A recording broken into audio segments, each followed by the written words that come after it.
There's no guidance there. You can do whatever the fuck you want with your packaging, really, for the most part. That's why we see these protein cookies that say, 10 grams of protein, but then for half a fucking cookie. Right. Look at the fine print. Yeah, it's ridiculous. Half a cookie. So you're getting 10 grams of protein for like 210 calories.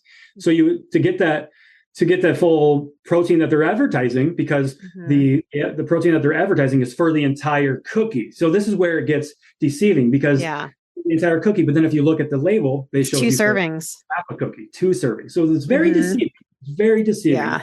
The supplement industry is notoriously scummy. I think a good way to see if something is a good amount of protein is if you add a 0 to the protein, right? Let's say it says 10 grams of protein, you add a 0, it's 100, right? But then you look at the calories. If the calories are like 250, it's not a good source of protein. Welcome to Cut the Crap with Beth and Matt, the world's #1 no bullshit health and fitness podcast. Are you ready to cut the crap with your diet and exercise, get strong as fuck, and build a healthy relationship with food? Then you've come to the right place. Let's go. If you'd like to support us in the podcast, join our Patreon, where you get exclusive content, which consists of monthly workouts you can do at home or at the gym, monthly challenges that are either strength, habit, or mindset based, and access to over 100 plus low-calorie, high-protein, family-friendly meals. These are all designed by a professional chef who is certified in nutrition. These recipes are already in MyFitnessPal for easy fucking tracking. New recipes are also added each week.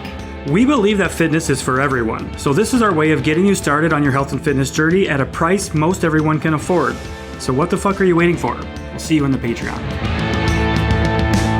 Beth, how are you? What's up, Matt? I am pretty good, actually.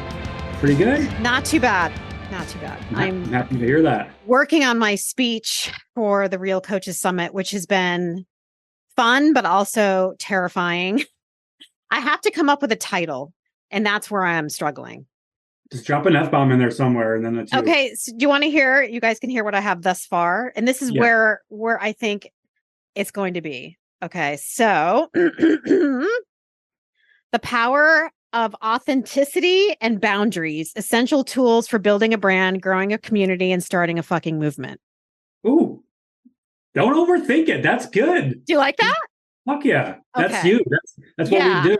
That's our entire thing. Your thing, that's for sure. Yeah. Okay. I'm going to talk about basically where it came from, what I'm doing now, and all the questions that we get from coaches. Like, where do I start? What do I do? You know, in a nutshell, be yourself, right? But how do you teach that? Sure. So, cool. That's what I've been doing. All right. The title has been nailed down. Yeah, I think so. There was like 4 other ones just like that, but that was the one that I kind of came to. But you're right. I don't need to overthink it anymore, huh?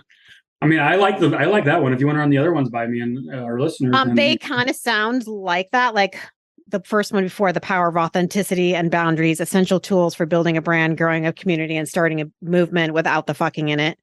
Iris actually helped me with these, which thank God. And also my speaker coach that I met with yesterday. We're doing a mind map, which is pretty cool. So in the middle is like a circle, and that's where your title goes. And then you have these arrows to specific subjects of your talk. So like the one circle will be an intro, and then you write everything like it's like a big spider web. Spider web, yeah. Yeah. Then you write a bunch of stuff like that you're going to talk about in your intro that can be in your slides, and then you have to have a transition to the second talking point. And then you have another little circle with what that talking point is going to be with a bunch of other stuff with that. So it's quite interesting. And when you mind map it out and write it out, it kind of comes together better. For sure. You get your cohesive thoughts. Yeah. What I just heard there, so you hired a coach for helping you write your speech and organize. Yeah. Did I not tell you? No, but that's awesome that you're hiring a coach to help you with something. Yeah. I mean, I've never done this before, ever. Yeah. So why would I go up there not knowing what the fuck to do? And I know what I want to say. I just don't know how to say it. I've never done this before. And so what's cool is with this, she'll help me create slides and things like that so I can reuse it over and over again, which is pretty awesome. For future talks, and because I know you want to get into a lot more public speaking. So who knows? I mean, I don't know if I really want to get into it, but if I get asked. Well, if you're going to come Good Morning America, you got to be ready, right? So but yeah, hiring a coach is I'm telling you guys, vital for all different parts of your life. And I never would have actually thought about that unless I was one myself. For sure. Once you start investing in yourself, you understand the value in having a mentor or a coach to guide you. Like our listeners, right? Maybe they want to lose fat, but they don't know how, right? Great example of why they should be hiring a coach. The coach helps you put it all together and make sense of it and uncomplicate it for sure. I love that. That's very exciting. Yeah. So what's up with you? How are you? I'm good. Just cruising along. We just started up a new round of group coaching for mindful eating for weight loss tonight. And oh my God, I'm really excited for this group because the energy that they brought to the first call last night was like unparalleled up to this point. I love that. Yeah. A little bit of a smaller group, but I'm happy with that because it's just more intimate that way. Yeah. It's super exciting. We get over the next 12 weeks, we're going to be learning how to become a mindful eater. And I think it's great because these are people that are trying to break up with diets, right? Every year they go through the holiday weekend and everything like that. So they're like, this hasn't been working for me in the past. Every year I mindlessly eat, I overeat through October through the new year, and I gained 20 pounds, and they don't want to do it anymore. So they're going to be doing it in a way that's healthy and sustainable. And I'm excited for that. Nice. You just said this goes through the holidays, right? It does go through the holidays. Yeah. That's pretty cool. Yeah. All the major holidays are covered. Second or third week of January is when it'll be up. So those New Year's resolutions, they're going to be crushing it with mindful eating. Yeah. Yeah. Nice. Hell yeah. Other than that, just cruising. I went on a run today, Beth. I told you I was going to go on one, I think on Monday, but I didn't get to. So I went on a run today. I did a 1.5 mile jog, like just really slow paced schedule, and I feel great. So I'll see how I recover, of course, first and foremost, but I'm happy. Ankle's feeling great. Good. And it's very exciting. It was much needed to take that downtime that I was doing and just let my body heal. Yeah. Weird. Yeah. If you have an injury, heal. Imagine. Take some rest. Yeah. All right. So let's get right into it today because this is going to be an action-packed episode. We want to talk about protein, all things protein. And I'm thinking like this is going to be the protein Bible of this episode. Yeah. I mean, you guys ask us so many questions about protein. So I think this is an important episode for you just to hear why it's important and how you can get more in. Exactly. In a nutshell. In a nutshell, for sure. So we'll talk about kind of why protein is important, give you some ideas for different protein options and sources, talk about some myths of protein. We love talking about myths, and we'll kind of just see where the conversation goes. So, So first and foremost, protein it's a macronutrient, right? So we've got three macronutrients: protein, carbohydrates, and fats. And it's a macronutrient that's made up of amino acids. So amino acids are vitally important for building and repairing tissue in our body. So growing muscle, maintaining muscle, making enzymes, management of our hormones and other chemicals in our body. So it's super important. It's literally the magic macronutrient, I call it. For sure. Magic for a lot of fucking reasons, which we'll get into. Yeah. Hopefully by the end of this episode, y'all are like, oh my God, I love protein and I'm just going to eat protein left and fucking right. So anybody that listens. And protein is also 4 calories per gram. So I hear a lot, how do I not go over my calories? I'm always going over my calories. Protein is probably not your problem. It's higher. Protein is not the problem. Nobody's overeating protein. No. Unless you're on the carnivore diet or something like that. But it's a great point there, Beth. And it's a really good starting point is there's 4 calories for every 1 gram of protein, just the same as carbohydrates. So they have that in common. You're probably overeating the carbohydrates and the fats. That's usually what's happening, right? Yeah. Or you're eating like things like Kodiak cake pancakes that have only 10 grams of protein or less in them. And you're not having a whole food protein source, so think like protein is like anything with eyes, like all fish, all meat. All animal proteins are going to be animal proteins and dairy, yogurt, cottage cheese, things like that. Fish, which is, I guess, part of the meat, but not really. Yeah, exactly. Exactly. And then you have your vegetarian protein, like soybeans, tofu, seitan, quinoa. And do you want to talk about the difference between animal and vegetable protein? Because there is a little bit of a difference. So, So are we talking about the difference in terms of the amino acid profile then? Yeah. Okay. So when we talk about protein sources, it's complete protein or an incomplete protein. What a complete protein means, it has all of the amino acids that are needed for muscle protein synthesis and for building and maintaining body tissue. So like we already said, all animal protein is a complete protein. So you don't need to worry about making sure that it's complete because it fucking is. Plant-based, a lot of plant options are not complete protein sources. That means they are lacking the necessary amino acids in one way or another to form that complete amino acid profile for muscle protein synthesis, building muscle, maintaining muscle, and body tissue. That doesn't mean that plant-based is bad or inferior. You have to be a little bit more strategic with it. Yeah. Soy products are going to be a complete protein for plant-based. Beans, lentils, nuts, seeds, and things like that aren't necessarily. So we combine those foods, right? That's the importance of eating a varied diet and a balanced diet is getting lots of different plants in there. And if you're doing that, eating a varied diet with plants, you're going to make up that complete amino acid profile in one way or another. It's definitely harder for a vegetarian, vegan to get their protein than it is someone that eats meat. For sure. So you're definitely going to have to work a little bit harder, but it's okay because you can do hard things. You just have to plan a little bit better. Yeah, for sure. I've actually got a couple of examples of how you can make a complete amino acid profile. Oh, there you go, Matt. So what you could do is grains and legumes. Okay. So grains are a great source of protein for plant-based as well. And that's what you and I love in terms of like sandwiches, right? Is going with those whole grain breads. Yeah. Our sandwiches have like 30 to 40 grams of protein in them when we make them. I just had one before this call. Like bread has, I think my bread has like 5 grams of protein per slice. Yeah. Like if you go with that Dave's Killer bread or something like that. Yeah. And you're getting the fiber and some awesome micronutrients in there as well. Yep. So rice and beans, classic example. That's going to have the complete amino acid profile. You eat one of those things on their own, not a complete amino acid profile, but combine those things and you do have a complete profile. We could even do some like peanut butter on whole grain bread, right? So a little sandwich, of course, peanut butter, you and I will both agree with this. Peanut butter should not be used as a protein source. It's a fat source. But if you're struggling, if you're a vegan struggling, then you would be using your peanut butter as your fat source for sure. Yeah. I don't want to, if your goal is fat loss, guys, I do not want you eating protein or a peanut butter. Right. Source, okay. It's very calorically dense. Very. You will eat on it. Little tablespoon doesn't go a long way. Okay. And it will not protein. Yeah. But you make a little peanut butter sandwich and you'll be good to go there. So then we have whole grains with nuts and seeds. So you mentioned quinoa already. So that's actually a complete protein on its own, which is great. But you can pair that with almonds or pumpkin seeds or something like that too. I just love seeds for plant-based. And even for non-plant-based, people should be eating their fucking seeds anyway. Yes. So and then I said like with the soy products, tofu, tempeh, edamame, those are all complete proteins. And I really love edamame. I love edamame as a snack. Me too. Dry roasted edamame those are the best. Yeah. Those little single pack bags of the dry roasted edamame flavors. I think those are like edamame. How much protein are in like 12 to 15 grams of protein for a serving, I believe. It's quite substantial. Right.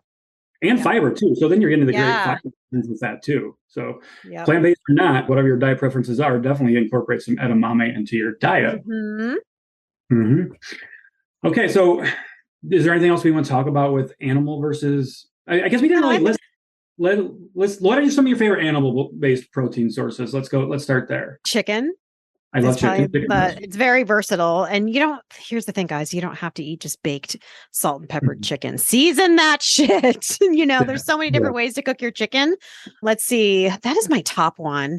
What is my next? I'd say salmon, which is more of a fish. I do like steak, but I only have that minimally, really. Yeah, that's one of the ones, if you're incorporating it frequently, you want to go with a leaner cut of turkey burger is always a go-to. I love turkey burger. Rotisserie chicken, which is chicken, but that's another really source that I use a lot. I'd say chicken and turkey for me is my top. And then I use a lot of Greek yogurt and cottage cheese. Yeah, those are the staples for myself as well, because they're so versatile. You can do a lot with them. Of course, so you just mentioned dairy, right? Yogurt and things like that. Milk can be a really good protein. Yeah. So if you're going with, don't get the skim milk and all that bullshit. Go with the full fat, or you can go with the lower fat, like the Fairlife, for example. Fairlife milk is great. It's got those are a staple for me. The Fairlife. I just had cereal this morning with a Fairlife vanilla shake. I mean, 10 grams of protein in the cereal, and then a serving of the Fairlife. No brainer. Right, it really is. It's so simple. Bananas and some bloobs. We had that in Ohio. We did. That was our breakfast. Yeah. I finished off the box here the last week when I got back. So yeah. Nice. It's a good little breakfast. It is. And then of course eggs. Eggs are great. Yes. I forgot about eggs. That's another staple, I should say. A lot of egg whites and eggs. I go through like 2 dozen eggs a week. So yeah, because I usually eat like 2 or 3 a day. So for breakfast. I would agree with you on your protein sources for plant animals there. My favorite for fish, salmon and tuna for sure. Other than that, I eat a lot of chicken, Greek yogurt as well. I probably eat at least one single serving of Greek yogurt every day. And I put cottage cheese on a lot of things as well, just because it's so easy. It's so fucking easy. Yeah. And we touched on kind of the plant-based proteins as well. Beans, lentils, nuts, seeds, tofu, tempeh, edamame, things like that. Is there a way to drop PDFs in our show notes? Yeah, I can link to like a PDF. I was going to say I have a protein PDF I can share, and you guys can print it out for yourself, because you're always asking what kind of protein source. This way you have a list of all like the vegetarian, the fish, the dairy, and the meat protein sources. Boom. We can put that in the notes for sure. Yeah. Okay. Hell yeah. Sweet. Okay. So let's see. How much protein do I need to eat in a day, Matt? Okay. I'm trying to lose fat. What do you recommend? Okay. So there are a couple of different ideas on this. First and foremost, I'm going to go ahead and say the RDA, the recommended daily amount, is incredibly low in my opinion. It's literally it's for survival. It's for survival, right? So you don't want to survive. Basically. You want to fucking thrive, people. By the way, protein is an essential macronutrient, you guys. Without you die. We would die without it. So there you go. Your body cannot make it on its own. So that's why we got to get it from our diet. Yeah. Mm-hmm. Okay. Okay. Carry on. Yeah. So for women, the recommended daily value, which of course I will fight to the death that I don't agree with it, it's 46 grams of protein per day. That's insane. It's fucking insane. No wonder why so many women are walking around under muscled and with shit and craving sugar all day. Right, because they're not eating enough protein for sure. So essentially, what I recommend for protein intake is 0.8 grams per kilogram of body weight. Right, that's the way you can kind of. I'd say 0.8 to 1. 0.8 to 1, yeah. 0.8 is like where I'd want to see the minimum size. Yeah. Especially if you're not used to getting that much protein, start at the minimum, but definitely work your way up for sure. Yeah, and then if you're more active, your protein intake will want to be higher then as well. So then you'd be going anywhere from that one gram per kilogram of body weight up to like maybe even 2 for some people. If you're doing high intensity exercise, very active, strength training a lot. I don't think most people need that much protein. That's the very high end, but I agree with you. 0.8 to 1, even to 1.2 would be a great start there. Yep. Okay, so we got fat loss. What about for maintenance? Maintenance, I would keep it the same. Honestly, the reason why I would keep when I take a client from a fat loss phase to maintenance, the protein stays the same. That's how I do it, because it's that important for maintenance. And the reason why it's important for maintenance, lots of reasons. First and foremost, we're doing this for the rest of our life. You're not going to stop strength training when you're hitting your goal and everything like that. But it increases your metabolism. Okay, so we want our metabolism to be firing as hot as possible, and we want it to be as high as possible. So one of the things that we can make sure to do that, make that happen, is by having a high protein diet. And that's because, first and foremost, more muscle you have, the more protein you're going to need. More muscle means you're going to be burning more calories at rest, right? It takes more body or more energy to maintain lean muscle mass, lean body weight than it does body fat. So the more muscle you have, the higher your metabolism is going to be. So you got to get strength training and get more protein in for that. But not only that, but protein has a very high thermic effect. We've talked about the thermic effect a lot on this podcast, but what that means, it's the amount of energy that's expended for your body to digest the protein. Digest the protein, right? So protein is anywhere from 20 to 35% thermic effect. Carbohydrates, anywhere from 5 to 15%. And then fat is only 0 to 5%. So what that Matt coming in with the facts today. I love facts, man.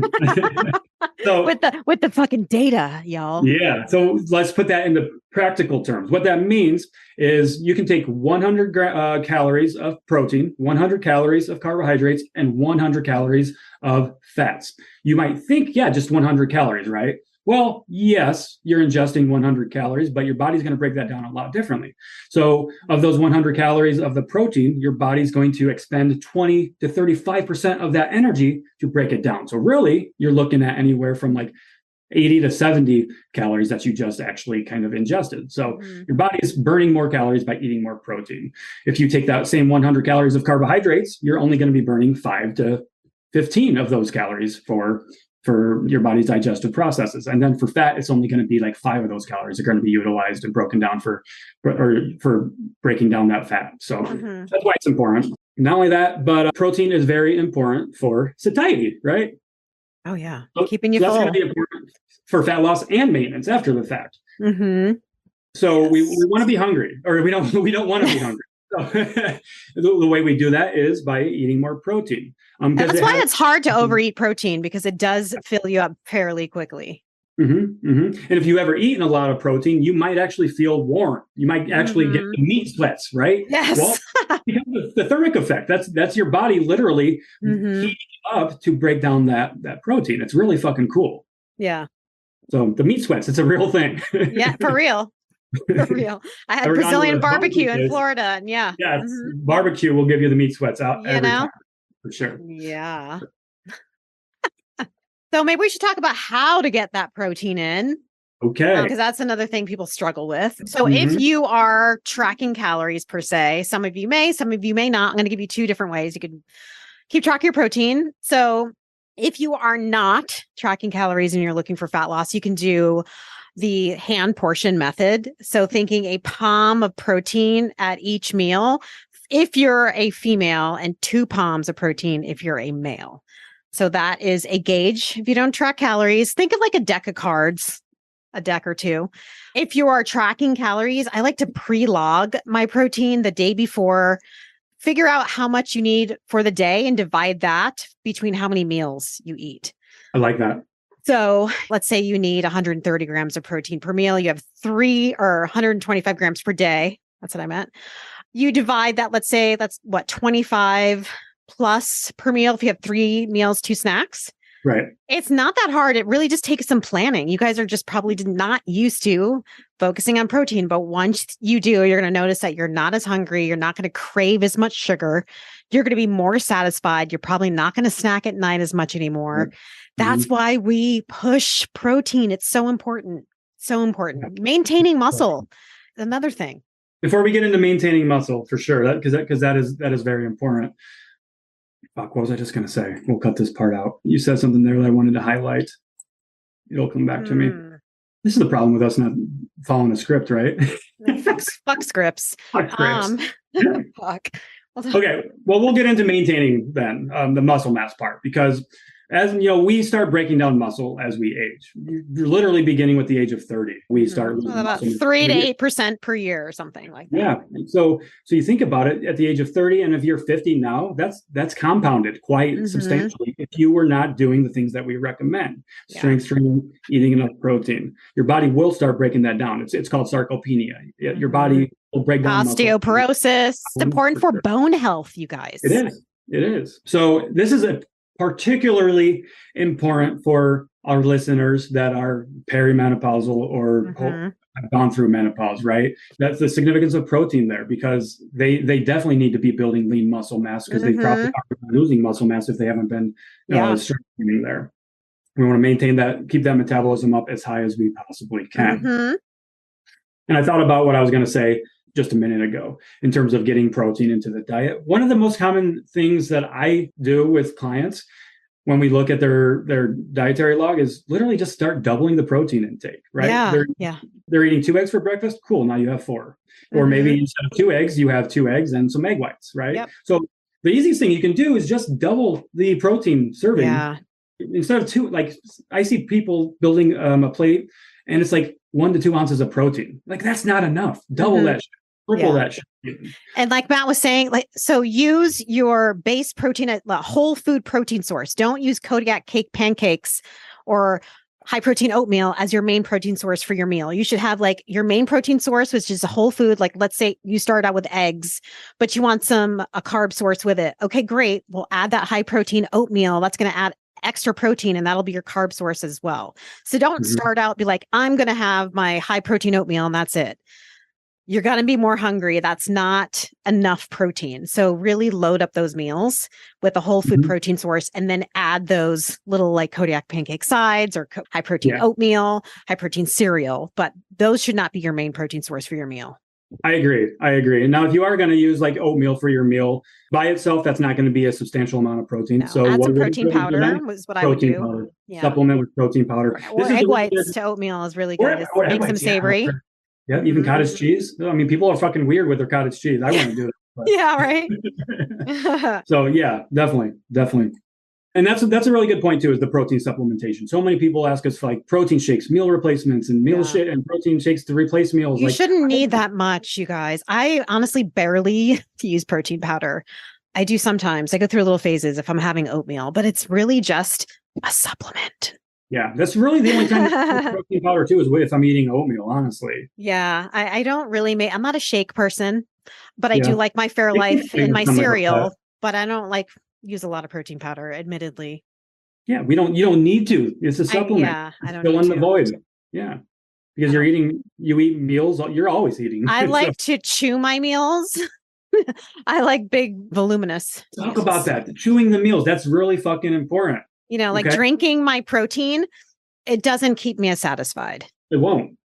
Because it's not think about it. Is that really desirable to drink a fucking protein shake as your meal? Is that no, you're going to be wanting more because that really didn't satisfy your taste buds matter too. No wonder why you're craving all the times because you're not really eating anything that's satisfying you. Yes. What happens when they have the protein shake as a meal replacement? They have the protein shake as their meal replacement. And then a few hours later, they have fucking 1,000 calories of a meal junk food because they weren't satisfied. Where just ate a real meal instead of replacing it with a stupid fucking protein shake, they would have been perfectly fine. I think it's a lot of people just do these things to hit the protein gap. Okay. It's like, well, I haven't hit my protein goal, so I'm going to have a protein shake. It's like, stop eating shit that you don't like because you are lacking in your macronutrient tracking or whatever you call it. Focus on actually making satisfying meals and planning that shit so you're not consistently eating things you don't want. Right. I mean, there's nothing more worse than shoving protein down because you think you have to because you haven't hit your numbers. Yeah, when I'm working with clients, I actually one thing I do is I'll usually start implementing a protein shake or supplement at some point early on in the journey, just because they're struggling, because it can be a big challenge at first trying to get more protein. So then we use the supplement of protein as a bridge to get us from point A to point B until you're getting more protein into your diet consistently. All right, let's see here, and just like you said, I am a believer in 30 grams of protein per meal at a minimum. Like you said, if you break it down, it can be 25, but anything less than that, and it's not going to be ideal either. And here's why we kind of recommend that 25 to 30 as a minimum for your meals and snacks. Muscle protein synthesis. Okay. So muscle protein synthesis, it requires kind of constant amino acids and proteins to be working. So you really do, for optimal, I hate this, right? Optimal. Our listeners, they don't care about optimal and bodybuilding. Right. Yeah. But if you're trying to make the most out of muscle protein synthesis, you'll want to be eating some protein every couple of hours. And that's what bodybuilders do. We're not asking you all to be bodybuilders. You guys don't need to get all cray-cray with that stuff. You don't need to. but it is important for muscle protein synthesis. And this is where things like intermittent fasting kind of fall short, because you're depriving your body of those amino acids for so long that muscle protein synthesis isn't able to really do its thing, because you're not feeding your body. You're only giving it fucking protein maybe a couple of times a day, a couple of times in an 8-hour window versus a 24-hour window. Yeah. Well, not 24-hour or sleeping, but. And you can eat more than 25 to 30 grams per meal. I hear this all the time. Someone sent me a DM the other day, was like, my RD told me not to eat more than 25 to 30 grams per meal. Said that? Yeah, because it turns to carbs. I was like, oh my God. I go, where did your RD go to school? Because you need to, I'm sorry. Do a credential check on that guy. Dude, what the fuck? So that sounds like something from the 80s. Like that RD is not keeping up. Crazy. Alan Aragon actually goes into detail about it in our podcasts with him. Yeah. But your body will utilize it. It's not, what is it going to do? Shit it out? I mean, it just, So what's important is your overall daily consumption. protein, not the, and I think where that meal myth to meal stems from is the where does that come from? I think it's the muscle protein synthesis. I think people Okay. confuse optimal for MPS versus overall intake. Gotcha. So for muscle protein synthesis, the research shows 30 to 50 grams is all that your body can handle for muscle protein synthesis. But that's not the only thing your body needs protein for. Right. Your body needs protein for a lot of different metabolic purposes. Okay. So your body will use almost all of the protein that you put into it, one way or another. Your body doesn't want to use that for energy or to store it as fat. Your body wants to use it for maintaining organ health, maintaining skin health, maintaining your hair health, maintaining metabolism, all these other metabolic processes that are outside of muscle protein synthesis. So your body will absolutely use the protein that you're putting into it. I don't care if it's 100 grams in one serving. I mean, that's not ideal. I don't think you need, nobody needs 100 grams of protein in one serving, and that would be insane if you did that. But 30 grams for sure. You get 150 to 200 grams of protein. There's nothing wrong with that. Your body's going to use it in one way or another. And it doesn't get stored as fat. Protein will not get stored as fat if you consume, quote unquote, too much of it. You're not going to eat too much of it. Right. Because the only way to get fat, to gain body fat, is to eat an excessive amount of calories. Meaning more calories than you burn. Your calorie surplus. Exactly. You want to talk about some more myths about protein? All right, let's hear them. What are some more myths about protein? The number one I hear is that you can't. Yeah, that's the number one I hear as well. That's the number one. I'm trying to think. That protein will fuck up your kidneys. Yes, that's where I was going next. Yep. Kidney. Okay. Bullshit. Okay, it's bullshit. Protein by itself, if you have a normal, healthy, functioning kidney, you are safe. Okay. In healthy individuals, protein will not damage your kidney. If you have kidney issues, it could certainly make things worse, but that's when you consult with your medical professional and not us. Yes. Yeah. And of course, the plant protein one, some people will say plant proteins are a waste and things like that. We've already covered that. They're not a waste. You just have to be not a waste. Not a waste. Right. So if you're eating that varied diet, you'll get the amino acids. And really, your body already has the amino acids kind of in your body flowing around and ready to use. So if the plant protein that you're eating is incomplete, you might already have the amino acids in your body to make that a complete profile anyway. So, okay, so talking about protein powder foods, I want to talk about some poor protein sources as well, because these are popular ones, right? So we already talked about protein or a peanut butter. We that's a big one. Peanut butter is not a protein source. Yeah. Some other shitty protein sources, I will just go ahead and throw this out there. Fried meat is not a good protein source. Fried meat. Yeah, like deep fried food, fried chicken and things like that. No. Yes, it's protein, sure, but it's fried. There's fats, there's carbs and things like that. Not ideal. On occasion, sure, do that, but I don't want you to be making up your entire diet out of fried foods, fried meat. Yeah. I'd say those fucking cookies, like a lot of the shitty protein bars. You got to find a good one. Some of them are just like glorified candy bars. You might as well have a fucking Snickers. This is a really good segue. Let's talk about this and the nutrition aspect of it, the nutrition label aspect of it. Then, yeah, it's a lot of marketing. Yes, you can slap a protein label on anything. There's no guidance there. You can do whatever the fuck you want with your packaging, really, for the most part. That's why we see these protein cookies that say 10 grams of protein, but then for half a fucking cookie. Right. Look at the fine print. Yeah, it's ridiculous. Half a cookie. So you're getting 10 grams of protein for 210 calories. So to get that full protein that they're advertising, because the protein that they're advertising is for the entire cookie. So this is where it gets deceiving, because the entire cookie. But then if you look at the label, they show 2 servings, half a cookie, 2 servings. So it's very deceiving. It's very deceiving. Yeah. The supplement industry is notoriously scummy. I think a good way to see if something is a good amount of protein is if you add a 0 to the protein, right? Let's say it says 10 grams of protein, you add a 0, it's 100, right? But then you look at the calories. If the calories are 250, it's not a good source of protein. That's a good indication of a protein source. Let's say chicken is 120 calories and 20 grams of protein.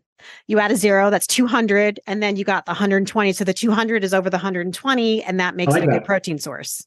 I like that. I like that. You could kind of look at it too, as if you look at the label, and this is one of the things I do when I'm searching for protein bars, just look at the macros. If protein's the biggest macro, it's probably safe to say that it's a decent bar or supplement or whatever. Because that kind of falls in line with what you were just describing there, I think. Yeah. Like the 0 next to the protein grams that number should not override the calories. Right. Or override the calories. Yes. Yeah, it's going to be over at. Yeah, for sure. And confusing myself. Let's talk about protein bars a little bit more, because we love our protein bars for sure, but I don't eat a lot of them. I don't know about you, Beth. I only carry them with me in case of an emergency, and that's when I'm traveling or we're hiking. Right. That's really about it for me as well. If I'm on the road, like I'll buy protein bars from a gas station if I'm going, running around being chauffeur for my son or something like that. Yeah. But that's really it, because really, while having a high protein diet is important, we don't want you to obsess about it. Okay. We don't want you to go for a shitty Fit Crunch bar. I don't like Fit Crunch bars. Those are enough calories to make an entire fucking meal, in my opinion. You could have the Snickers and then a protein shake. You'll have more protein and less calories. So some of these protein bars are an entire ass meal, and they're not even giving you a lot of protein anyway. You can get the real candy that you're actually craving and supplement with some protein, and you're still going to be better off than that shitty protein bar that wasn't actually a protein bar at all. Yeah. It's just, bunch of sugar. It really is what a lot of those are, or fake sugar. And not saying that to say fake sugar is bad or anything, but come on, if we want protein, let's eat some real protein here. Another myth about protein is that anabolic window, right? After strength training, like you need to have 30 minutes of your workout, or your workout was fucked and you just wasted it, right? No. Yeah. Should you eat protein after your workout? Yeah, try to get in, whenever you can after your workout. What's really more important for post-workout is restoring your glycogen storage. So getting some carbohydrates into your diet, because you just depleted all of the glycogen in your body with that intense workout that you just did. So you want to refill those stores pretty quickly there. But protein, especially if you're eating protein consistently throughout the day and you're meeting your daily protein goal, you don't need to worry about hitting that 30-minute window, because that's largely bullshit. Yes. What about cooking with protein? This might be something that you want to speak on. Like, what are some of your ways to kind of cook with protein? Like, I'm talking about grilling versus baking versus frying versus boiling. I like crock pot or Instant Pot my chicken a lot, like to make it shredded, baked, or grilled. I'm not a fryer. Air frying is always good too. Yeah, I do love a good air fryer. Sure. But I'm a griller or Instant Pot or top of my stove kind of person. I've been using my Instant Pot more. I was going through my collection of books yesterday, and I found a cookbook it was an Instant Pot cookbook. I was like, where the hell did this come from? Oh, nice. So guess what? I'm going to be cooking shit in my Instant Pot all the time. I'm perfect. Yeah, for sure. So really then the priority of protein should be when you're building your meals, building that balanced meal. We take our protein and build our meal around that protein. Identify what protein you want, and then build your meal around that. If you want fish, pick some vegetables and some carbohydrates that kind of complement that fish that you enjoy. Yeah. Base all your meals off the protein source first. Exactly. That's what you want to do when you're looking to increase your protein. Identify protein, build it around there, and then the rest will kind of fall in place there. Yeah. Okay. Now, protein. Let's talk about what we have to offer for some help with people. Is there actually, before we get to that point, did we miss anything in the protein Bible that we want to talk about? I feel like we talked about everything. Everything, honestly, that really is that's important. Necessary. Yeah. There's a lot of other stuff we could Don't talk let about. this overwhelm you guys. This is just to give you extra information. We already talk about all this stuff in our videos consistently, constantly. Yeah. So this is just, if you want to like resource back in one place, here you go. Because here's the thing. We are going to, next time you guys ask us a question about protein, go listen to refer you back to this podcast. We will. So it's helping us too. Yeah, exactly. Okay. Okay. So because people don't know, or they just don't have the time to build protein meals and things like that, we have something cool in our Patreon for people. Yeah. Yeah. What do we have in our Patreon, Beth, that can help people with getting more protein? Well, we have a recipe portal called Now We're Cooking with Chef Richard. And we have over, it's over 100 high protein, low calorie recipes. It's a lot higher than that now. It's probably be in the 200s now, I'm guessing. Yeah. But there's tons, desserts, main dishes, family friendly. You can't go wrong for $10 a month. And then you get workouts, monthly workouts, and monthly challenges with that. If you don't know where to start with your workouts, this is a great place to go to for super cheap, because fitness should be for everyone, and take your program to the gym. Stop trying to make up your own shit, you guys. I have so many people ask me, so should I pair this with this? What should I do? Follow a plan.